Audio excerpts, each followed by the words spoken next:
Drew Marconi is the founder and CEO of Intelligems, one of my very favorite tools, software tools in the e-commerce space. Has been pretty much since the first time I heard Drew on Andrew Youderian's podcast years ago, talking about his background and why he was founding Intelligems and what Intelligems could do. Intelligems is one of those tools that has been used by a lot of my clients for a very long time, and therefore has been a sponsor on this show for a very long time. This is not a sponsored episode. I actually wanted to get Drew on to talk about some elements, not so much of the tool itself of Intelligems, but about how people badly run tests, all the mistakes people are making when they're running tests.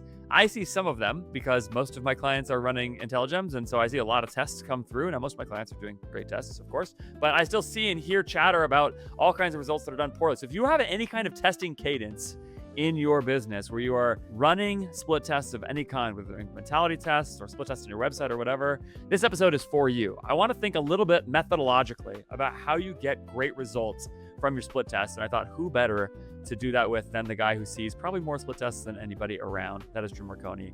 So let's get into it with Drew right now from Intelligems and talk about how to run better tests that give you real results and make the most out of the tools that you're buying. Hello, Drew. What's up, Andrew? Thanks for having me. Good to see you. Yeah, good to see you. Thanks for doing this. I really thought there was nobody better to talk to you about this than you, because once the idea for the episode came to my mind, I thought, like, I just wonder. I've told you for a while that you guys need to build an AI therapist into Intelligems to solve probably the biggest of all testing problems, which is the desire. It's an AI therapist that should force you. Like what it should really do is not therapist. It should lock your screen the moment you screenshot a test after the first like 6 conversions have come in, and it's like 5 of them are on cell A, or 5 of them are on the variant, and 1 of them is on the control, and you're just like, I mean, I don't even need to see the rest of it. 500% gain. Yeah. Or 400% loss, you know. Yeah. I don't even need to see it. There's no way the control side can overcome this massive deficit. And you're so tempted when that happens to just early like, test screenshot, anxiety boom, is a real send it to Twitter. thing. Yeah, and so you need a tool that tells people, like, hey, you can't screen. It should be unscreenshotable. You shouldn't be allowed to do it. So you can't put it on your internal Slack. You can't whatever. And the thing is, for me, this actually is a nice lead in, I think, too. Like, what the thing is, I have a clear rooting interest in every test I've ever run.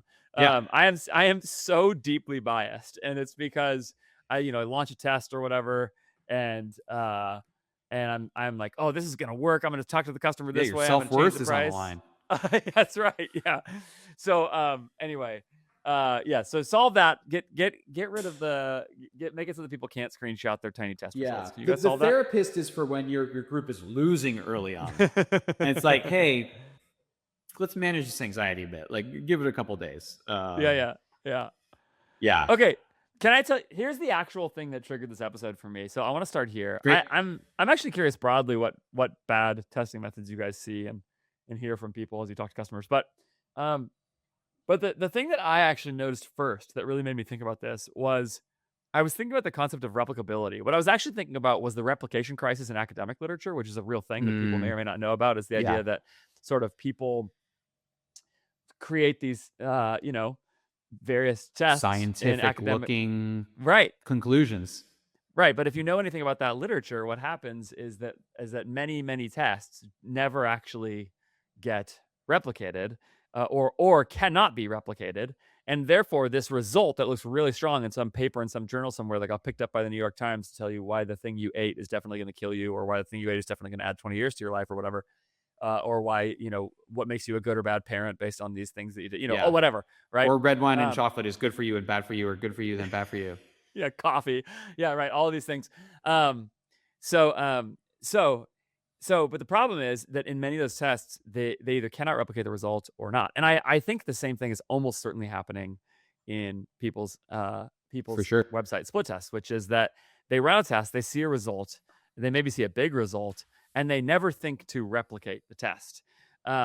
So say anything you want about that. Tell me that I'm dumb and that people shouldn't replicate the test because they're marketers, not scientists publishing in academic journals. Or tell me that's the reason why people make a lot of big mistakes. Or tell me anything else you want. What do you think about that? Yeah. What do you think about my thesis there? Okay, so if I repeat back the thesis, Yeah. it's that there is likely also a replicability problem if we went and tried to do that among split tests. Yes, and the problem specifically is that people think they have gotten a result that has been definitive in their business, and then they make all kinds of conclusions. Oh, it's because the customer wants this and not that, and I identified that variable, which actually that inference has another number of other problems too.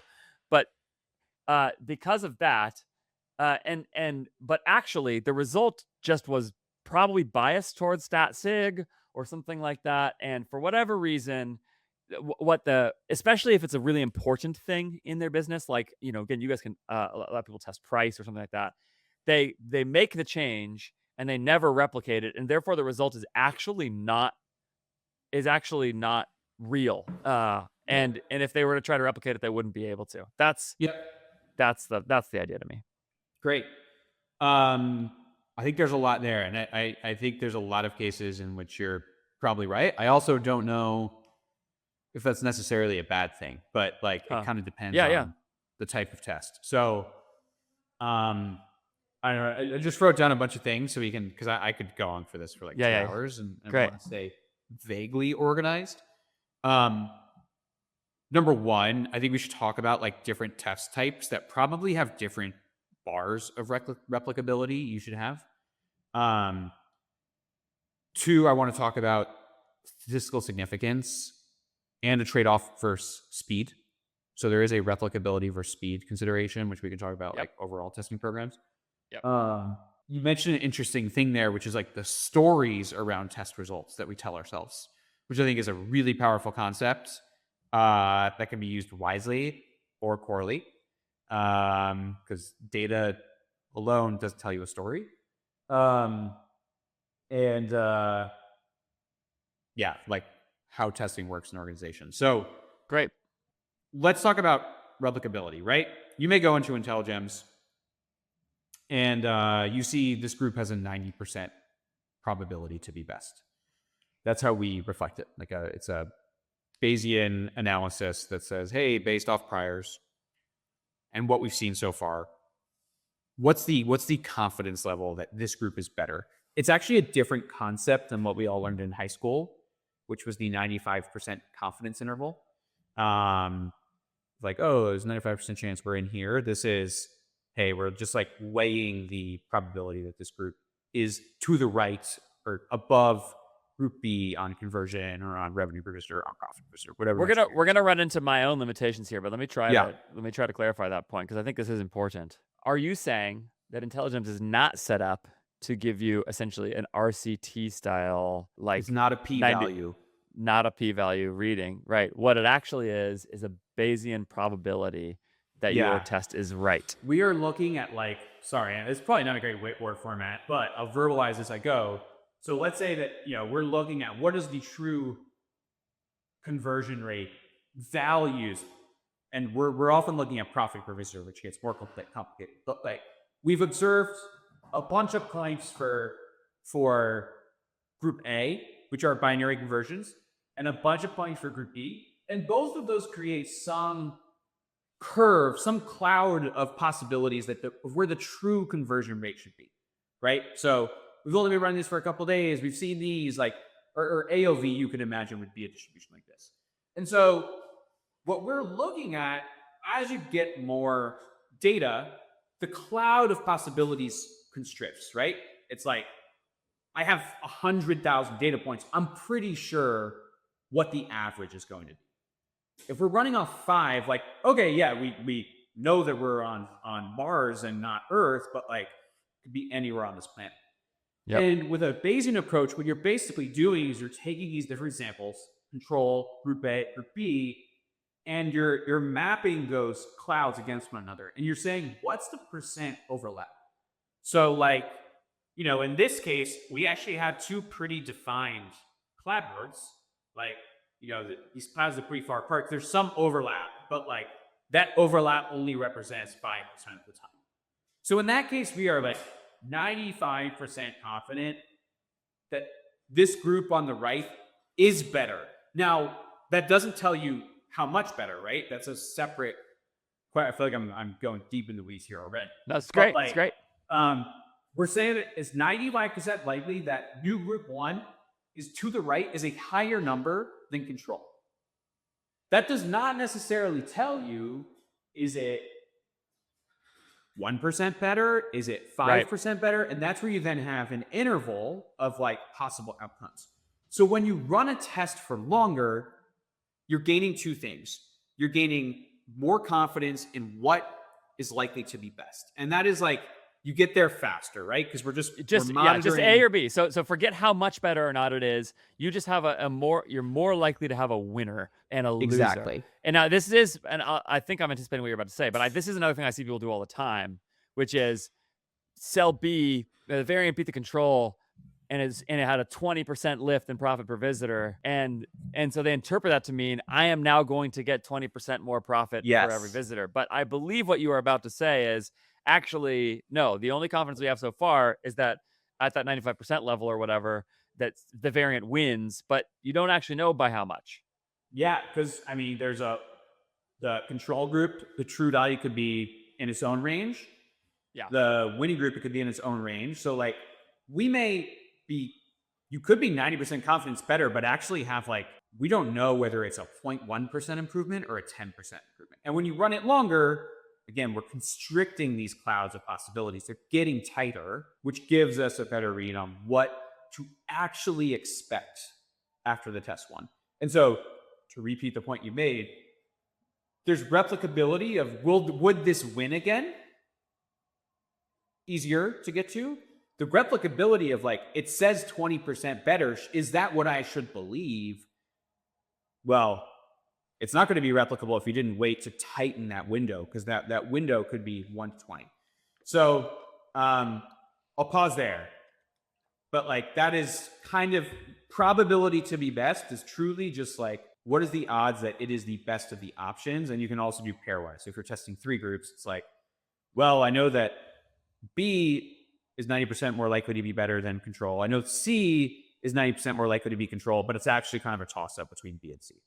So, okay, so this is great. This is exactly what I want to do. And some people are going to turn this off right now, and I know they're going to, because they're going to go, this is too nerdy. But this is the whole point.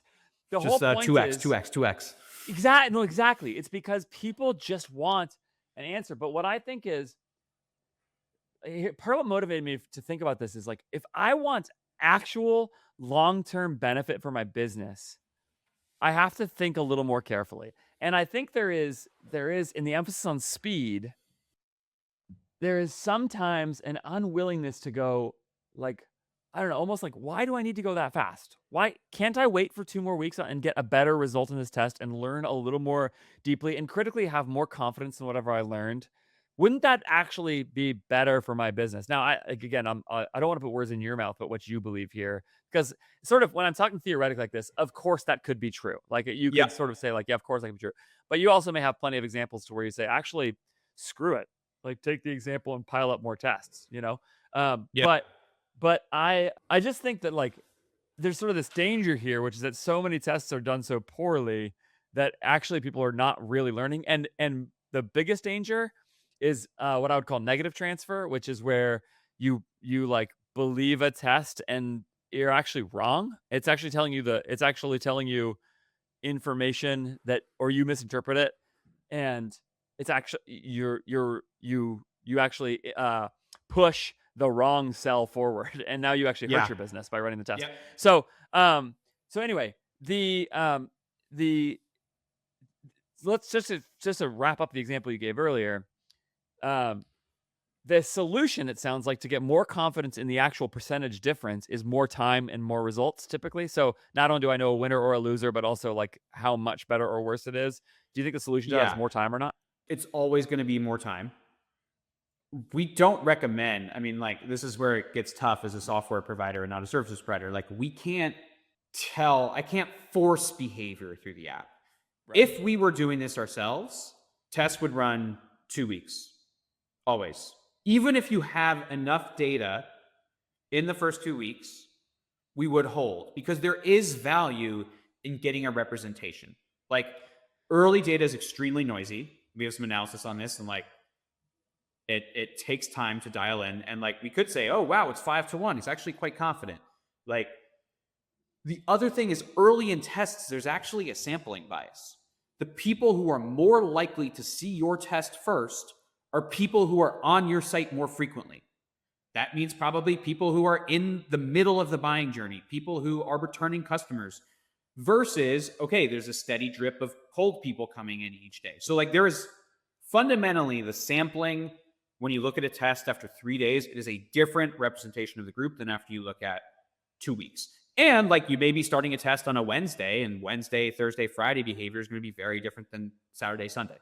So get an even mix. Like 2 weeks ensures you have a solid sample and compresses some of this amplitude. So run it for longer.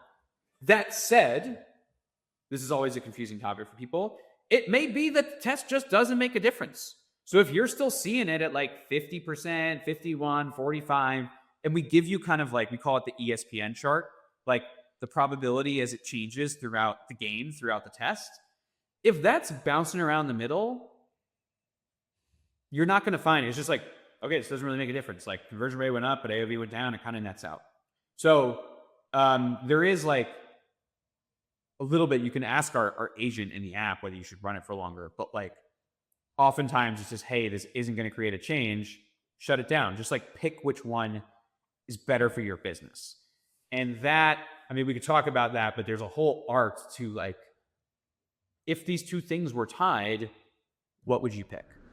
There's a reason basically all of my clients use Intelligems for their split testing. That's because it is the split testing tool of record in the e-commerce space. You hear from Drew in this episode, really smart guy thinking really well about this kind of stuff. And he designed the tool to reflect that. It's testing way beyond the basics. You're running every test through the lens of not just am I driving more conversion rate on my A/B test, but am I actually driving more profit? And even if you're a supplement brand or something like that, you could even check this at the level of subscriptions. So am I getting more subscribers from cell B versus cell A of the test, whatever it is. You also, of course, with Intelligems can test all the things that really move the needle in your business. That things like a price of your product, first new customer order discount, free shipping threshold, shipping costs that you're charging customers, all of those things which really have a big impact on customer behavior. I've got a brand that I'm starting with that's actually launching from $0 and is using us to help them launch their brand. And we're telling them from day one to be running Intelligems tests with landers, etc. to try all of those different things that good brands try and to test them from the beginning, because we want to know how are these things going to impact customers' behaviors, because I believe they will impact them a lot.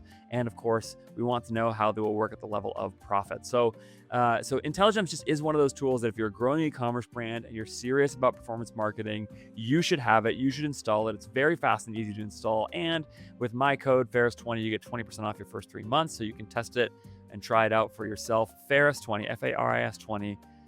For 20% off your first 3 months, go to intelligems.io or follow the link in the show notes. Fantastic tool built by people thinking really, really well about this, who are really helpful in the process. Go check it out right now. There's so much there. The first thing I want to ask about is the timing. So I think it's another thing people don't understand, which is that having a timed element to the test. People, I think what I hear normally people say is like they say, all I cared about is getting a stat sig result. Once I got statistical significance, and I hate even saying those words, it's impossible to say those two words next to each other without mumbling. The stat sig. I'm calling it stat sig.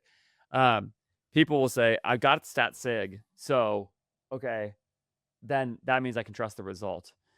You actually didn't just advocate that. You advocated instead something which was at least run it for 2 weeks. Can you talk about the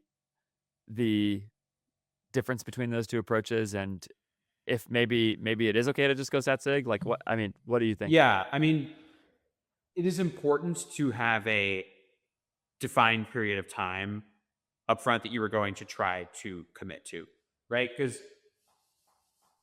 let's take this idea of the ESPN chart. So, we're getting samples. The ESPN chart, just to be clear, is your guys' readout on which test is winning or losing, like if you're watching a game, a sports. So let's say that like we have control versus new. This is the start of your test, and we are looking at like throughout the test, what is more likely to win? Because we could take this measurement at any time.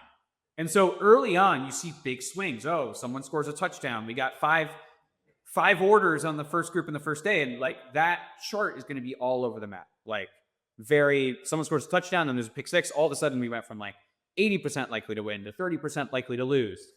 And what you tend to see is that it either evens out over time, like denoises, hey, this is a pretty even match, or it solidifies in favor of one of the groups. Like we get more data, the noise compresses, we get a better signal. Again, it's probably a good one to watch and not listen to if you have the option. But that steadies out. If you are just looking for, let's say that you said, I need 85% confidence. That's my bar. What you are doing is just saying you're drawing a line here, and you're saying, all right, as soon as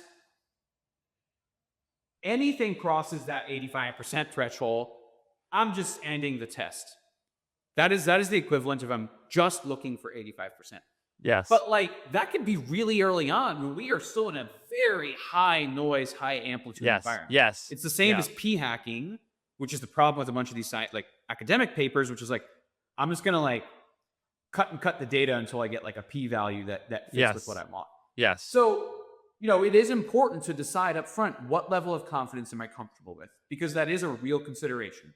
If you want to be 99% confident in everything, God bless you, but you're going to run the slowest damn testing program I've ever seen.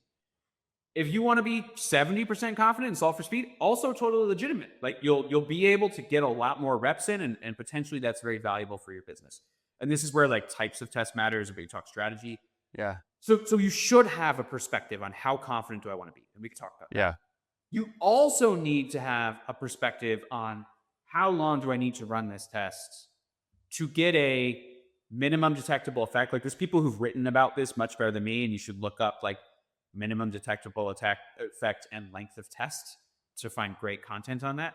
But like you can kind of say, hey, if I get 10,000 visitors in this, will I have enough to make a good decision that I like at 85% confidence? We're going to have that in the app shortly. We like don't have that exactly, which is why we give 2 weeks as the rule of thumb. But you really should go in with both of those perspectives in mind. Yeah.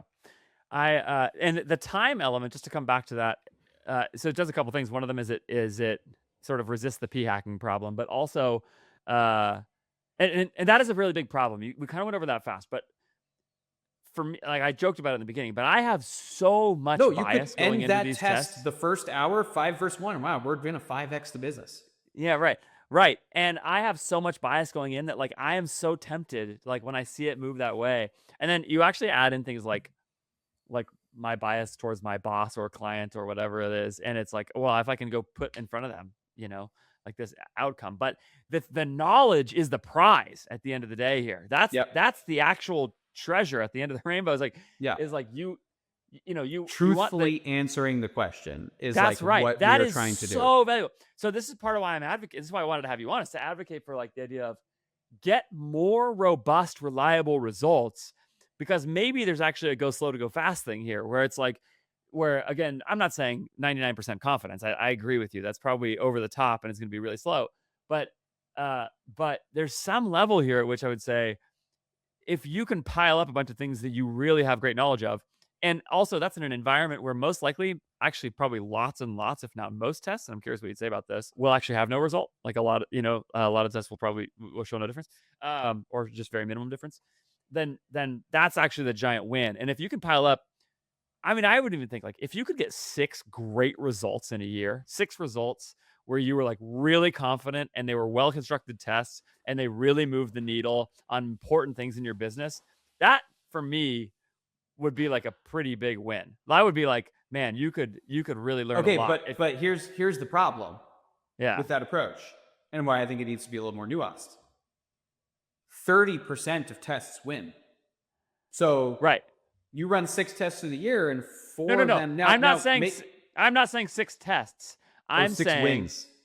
I'm saying 6 really bankable results. They're not even necessarily wins. They might be losses. But if you came up with, because I'm just assuming a lot of tests, you're going to get some sort of middle tier kind of number, right? You're going to get a relatively small. impact. So if you could get 6, and that would be like a low end, maybe you'd want something like 1 a month or something where you felt really great about the result. But I'm just assuming, take 2-week timeline, you run, that means 2 tests a month. Let's just call it like that, right? If that's a basic thing, 2 tests a month. If you came at the end of the year with 6 of those 24 tests you ran, giving you really, really, really clear results that felt really good and really definitive in certain direction, I think that would be pretty good. I think for some people they would say that's too slow, whatever.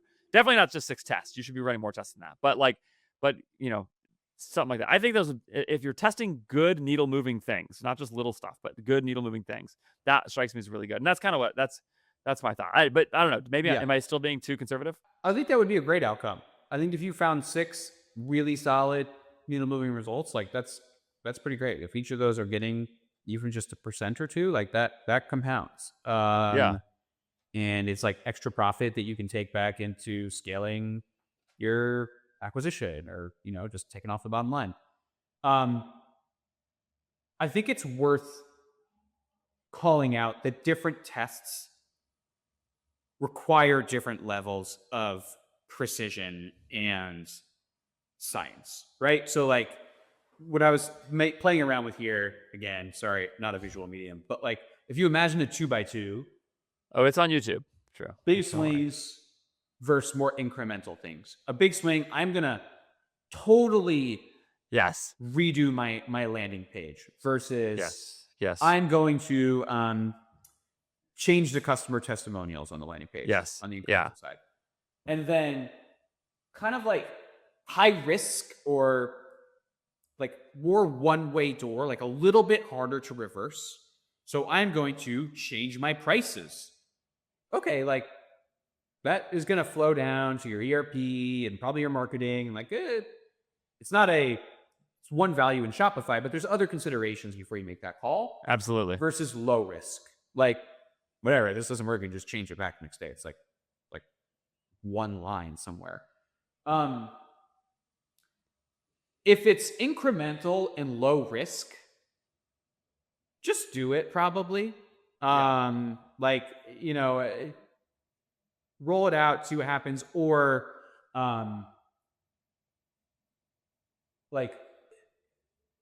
we see there on low risk, incremental, and big swings, like an approach called a canary test.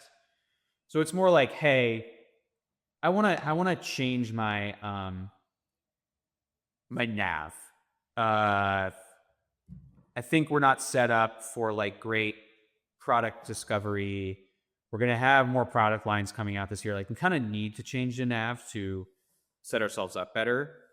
What you're testing there is more just that the new nav structure doesn't completely tank. Or an example I worked with a brand recently on, like they were actually just shifting the PDP to a better liquid file that gave them a lot more customizability down the road. And they wanted to test it because like, hey, is this performing? Are there any bugs that we're missing? But it was basically just like, let's make sure this doesn't drop our conversion off the cliff.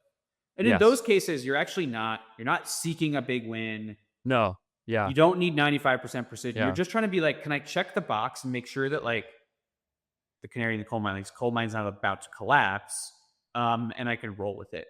Versus as you get to like big swing, more one-way door, so we're gonna raise our prices 30%. We are going to roll out a completely new theme with everything brand new, which you should probably never do. Yeah. Okay, that we're going to have a higher threshold of confidence going into that test. So I may prefer 95% for some tests and be fine with 80% on others and have a different approach. So like, I think it's good to have testing as part of your workflow, as part of your development workflow. Like, hey, we're rolling new stuff out. We're rolling out new landing pages. We're rebuilding the theme. We're doing this. Like, let's just have testing be super easy, consistent. It helps us make decisions. It helps us make sure we're not like, train's not going off the tracks. And then we're going to have these more structured, bigger bets that we will have a higher degree of confidence on. That is like, I think, a great way to approach it. Yeah. And then if it's super incremental stuff, if you have enough traffic Your traffic is the budget for your testing program. Is it traffic or Every conversions? visitor, conversions ultimately.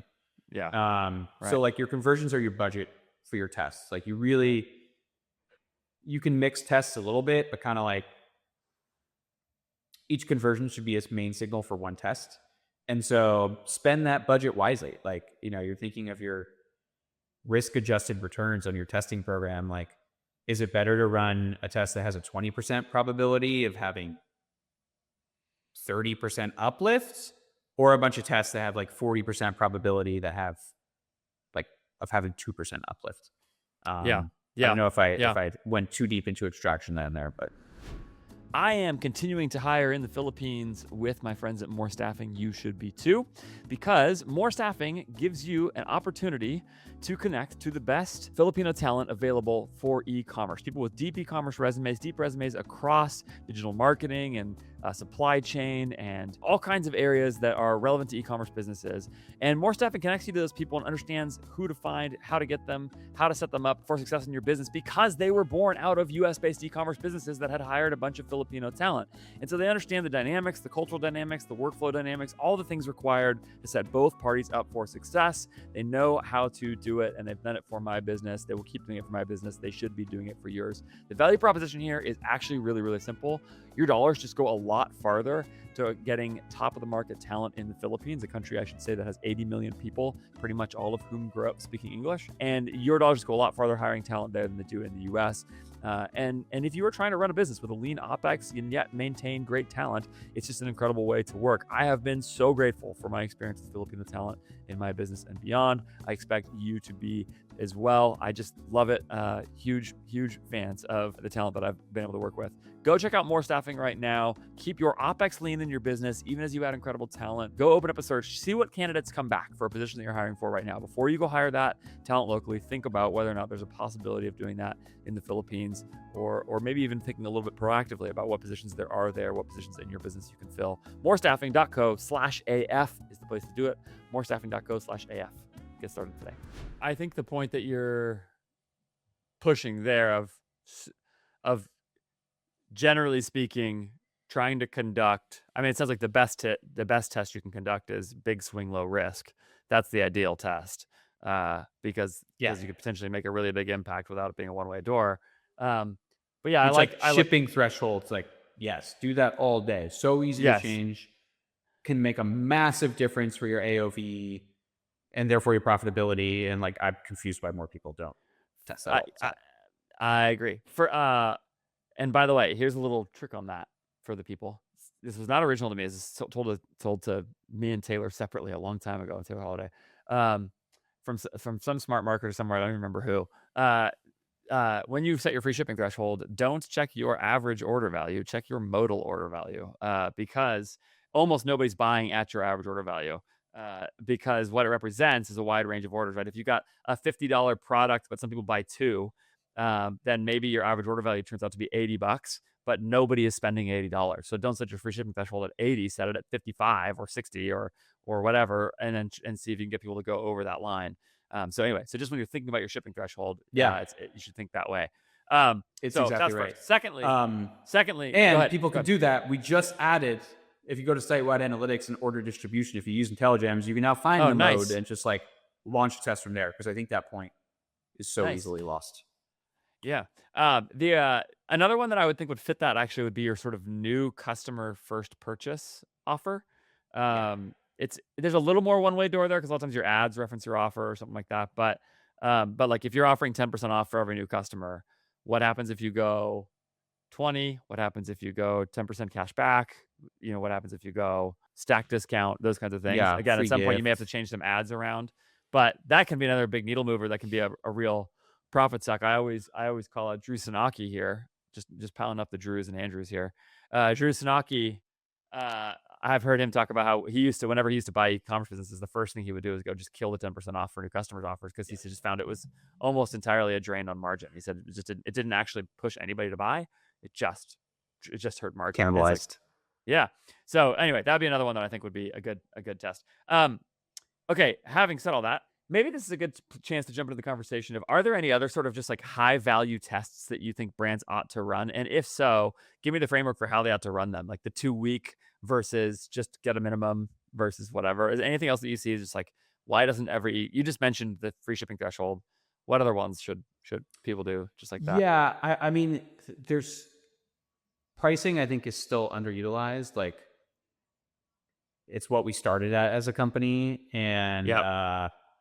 there's been a lot more people running pricing tests in the last year, thanks to all tariff madness, which we're about to hit like the 1 year anniversary of, and we're still in it.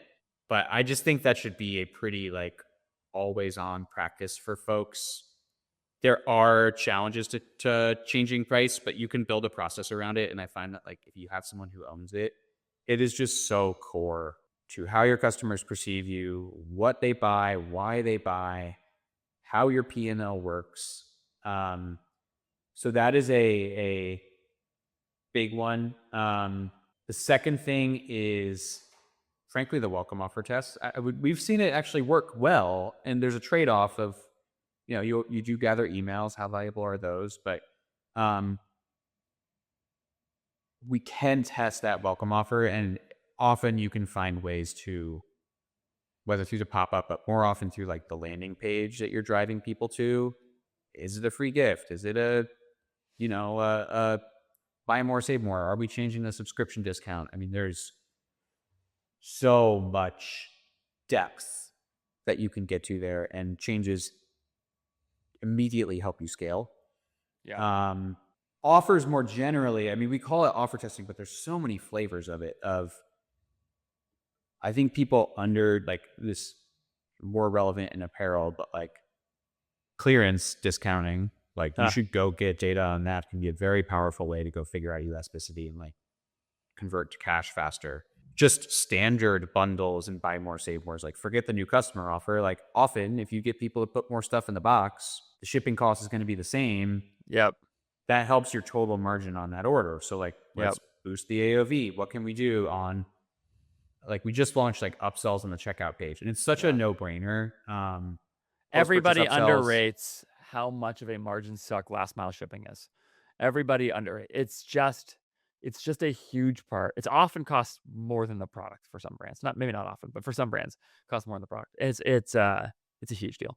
So yeah, I mean, those are some of my favorites. What other mistakes are people making with their testing? What are like the common things that you see? So we talked about don't run it for long enough.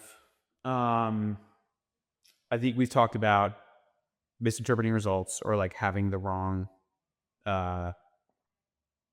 ingoing expectations depending on the type of test. I'm going to list two things. We may add to this, but number one is not testing frequently enough, like allowing for dead time.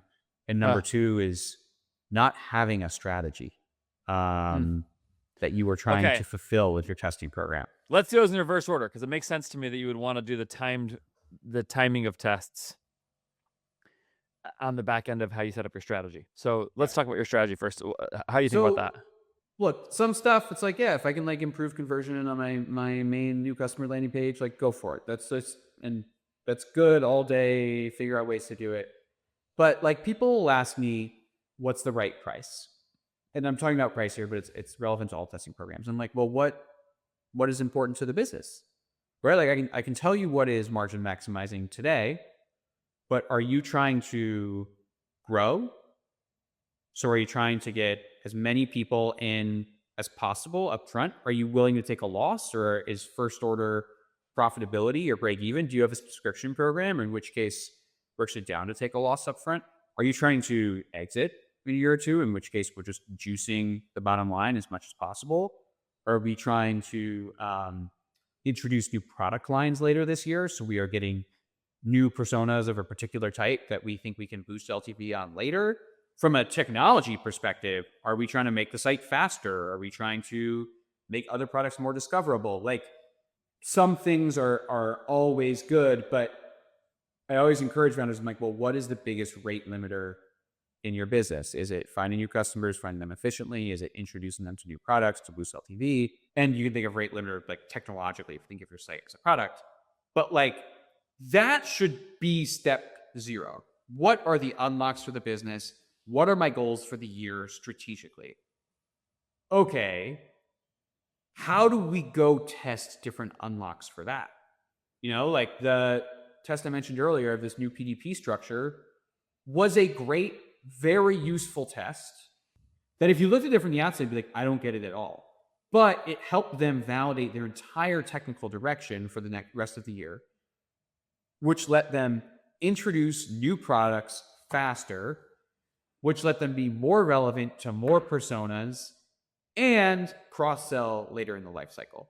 And so you have to, testing should be used to answer the most important questions of your business. Like one of my investors talks about it like the domino theory. Like, okay, great. If we want Intelligems to be a public company, that's a huge domino. We can get leverage by knocking over small dominoes at the beginning that knock over bigger ones. And so you work backwards. And you're like, what needs to be true along that way? We need to find this many customers. We need to find them all over. Okay, how many can we find on Shopify? How many can we find here? And you get down to these testable hypotheses that must be true to hit your end ambitions. And that is how you should think about a testing program. These are the important questions that help me unlock the future I want to create. And it sounds pedantic, but people who come in with a really specific perspective on the things they need to solve, where they have bottlenecks in the business, are more successful. Because if that first test doesn't work, we can try more shit. And we have a really clear thing on the problem to solve. So when I talk about strategy, it's make sure we're answering questions that are important. I had a coaching call earlier today with a brand that we were talking about a bunch of different tactical stuff, and eventually the conversation shifted towards well, wait, what are we actually trying to do? As a brand, where do we see the brand's future actually trying to get to, and who is the customer we're trying to reach, and how will we know if we've reached them? Because you could put up the revenue number, because that's the easy measurement, right? Which is in some way that it's okay, this is the revenue number we have to hit. But there's this other question, which is sort of okay, well, what customers are going to buy the products that make it so that we get to that revenue number? And are we reaching them now? Are we not? Is it what about product line A versus product line B? Are they doing the things that we want them to do? And there's some things where you're you go with your gut as a marketer and say, I think if we talk this way, and maybe you plug your product into Claude and say, help me come up with some messaging, and then you do all that stuff. But theoretically, there needs to be this alignment between an actual thing you're trying to accomplish and then the tactics, which I would say Intelligems and testing like this is a tactic. It's a part of the way to do that in service to the larger strategy. And I think a lot of brands just actually aren't very clear about that at all. And it ends up meaning that you sort of have this wheel spinning around a million little small tactics, so you do a test over here because somebody told you should do price testing, and you do an ad over here because somebody told you should do a Post-it note ad, and whatever, and I mean, listen, I love tactics. I think they all matter. And I don't ever want to sound like an anti-tactics guy, because I produce tons of content about tactics. That's how you achieve the goals, but the tactics should be in service of a goal. Yes. Yeah. So I like that point a lot. Kim from my team calls it let's make sure it's progress and not just motion. We can be very busy, but are we making progress towards a goal? I really like that. I like that way of saying that a lot. Yeah, I think that's an underrated thing with you guys, because I think that people don't think about Intelligems as something that fits into split testing as something that fits into a true strategy. I think they just think of it as a lever. Some people see it as a strategy of its own. It's okay, but right. I don't think so. Yeah, but why? Yeah. Okay, then you mentioned the other one, which was lining up tests. You kind of started to talk about it, but I don't know if you want to say anything else about sort of the timing of tests and not having any dead time. I think just if I were to turn how much money will I make from my testing program into a function, the inputs are how many tests can I run? What is the expected outcome if a test wins? And what's the percent of tests that win? Right? It's this number of tests, I have a 20% chance of them winning, and they have an average 10% uplift. If you break those down, the number of tests, well, how many visitors do we have? Yeah. Right? Which is exogenous, or how many orders. That is going to impact how many tests we can fit into the calendar. But then there's also like, how much dead time do I leave between tests? And how many tests can I run in parallel? And so our best customers certainly never have dead time between tests. It's like, I always have something running. Because they have a otherwise I'm- roadmap, presumably. Exactly, that is testing different things towards the strategy. Because that dead time is just wasted budget. Like, we have wasted orders that we could have been learning from with dead time. So what is the next thing? I have it queued up, boom. Even if we need to analyze this one, I'll end it and I've got the next one going, so I'm making the most of that budget. As you get to scale, you can even use mutually exclusive tests. So like, Totally. hey, I have enough traffic to get there in 7 days. Drew told me we need 14 days. So, okay, let's split the traffic in half. Yeah. Run 2 different tests in that period, completely isolated, so we get clean results. And, now we've run in parallel.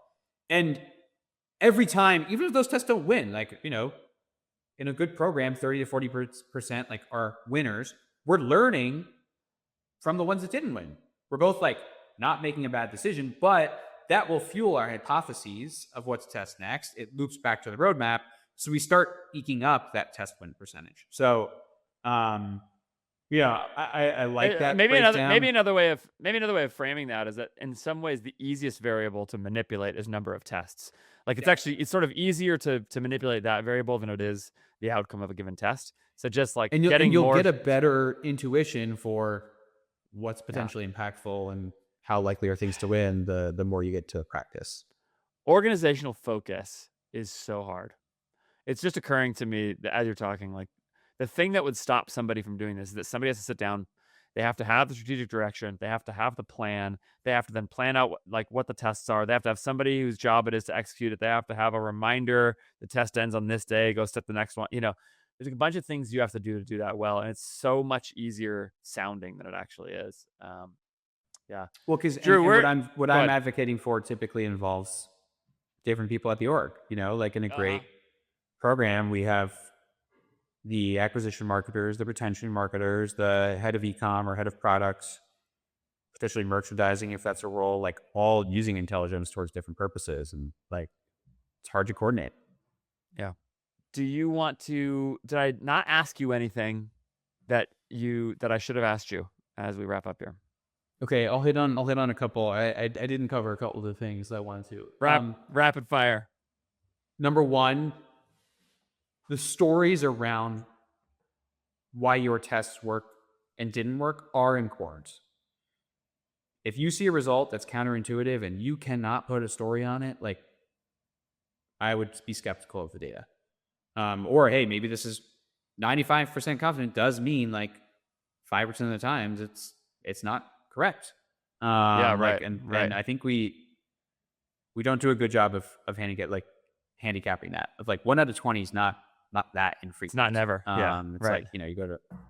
So stories are important. They also help us digest the data. But what I see people do is they get like so deep in telling themselves a story about the test results, and they start like looking at new versus returning and by segment and by pay channel. And now all of a sudden we're looking at sample sizes that are like tiny. So use the stories, but like just check yourself as you start segmenting data that you actually have enough volume for that to be meaningful.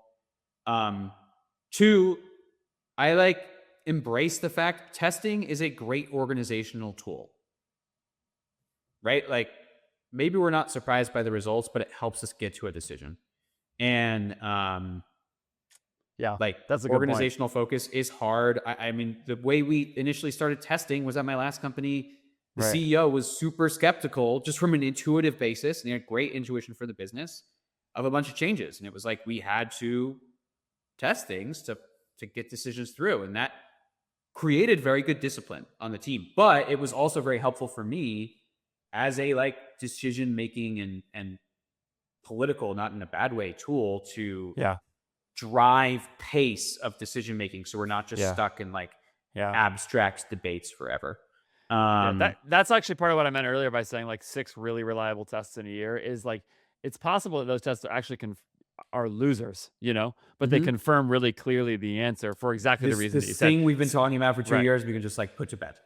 Yes, which is that's also right. why I'm like only semi-joke when I say we should put a betting system into Intelligems Yeah. and you can bet your coworkers. That's a very good idea.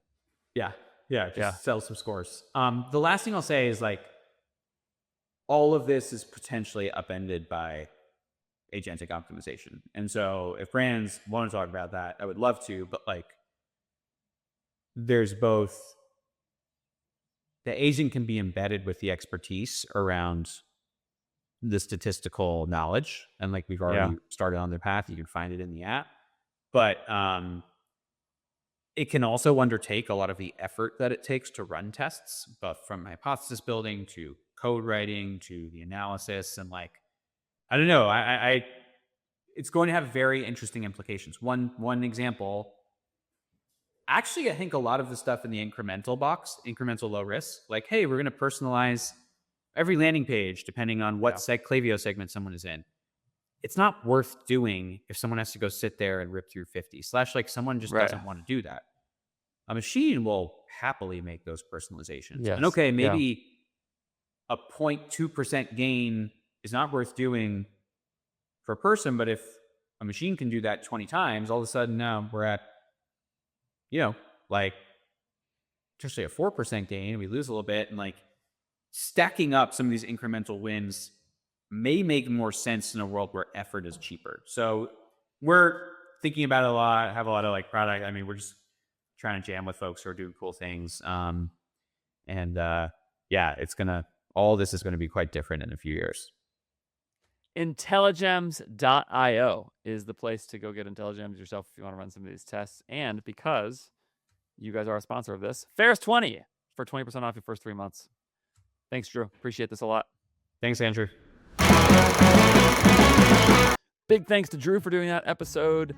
As I mentioned, go to Intelligems.io to go follow up with them. And thanks to them for sponsoring this show for so long. Ferris 20 gets 20% off your first 3 months. Don't forget to also follow up with my friends at More Staffing, morestaffing.co/AF.